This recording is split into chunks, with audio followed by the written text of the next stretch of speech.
He saved the link on a Tuesday evening, closed the tab, then opened it again a few minutes later. Bedroom, kitchen, small garden, 3rd floor. The photos had been taken on a grey day, but the place still looked warm somehow. High ceilings, that left too much space above the furniture. A window above the kitchen sink, looking out onto a brick wall with ivy.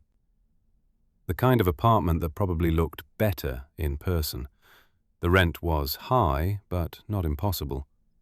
Just the kind of number that makes you stop for a minute before deciding anything. He told himself he'd think about it overnight, give it some distance. Wednesday, he opened the listing again during lunch, sitting at his desk. Scrolled through the photos in the exact same order as before. Kitchen, bedroom, garden. There was a blue plastic chair in the far corner of the garden. He hadn't noticed it the first time. Now it stood out immediately, a strange flash of colour against the stones.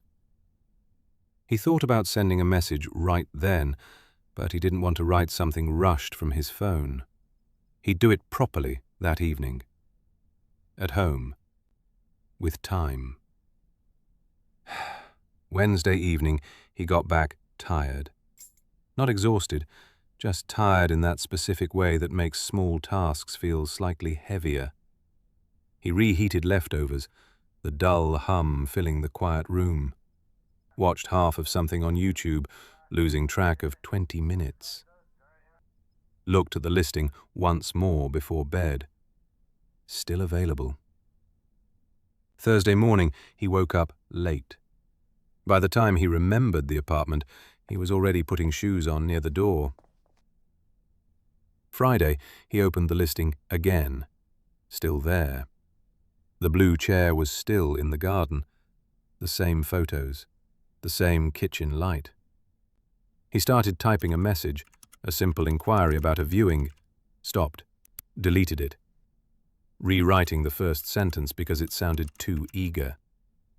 The second time, his phone rang halfway through a word. He answered automatically, then opened another app after the call ended. The apartment stayed open in the background, a hidden window behind his work. Later that night, he told himself the weekend would be better. More time. Less pressure. Saturday disappeared quietly, dissolving into errands. Train across town. Coffee with a friend who talked mostly about his boss. Supermarket queues. Laundry. Sunday felt shorter than it should have, slipping away into evening.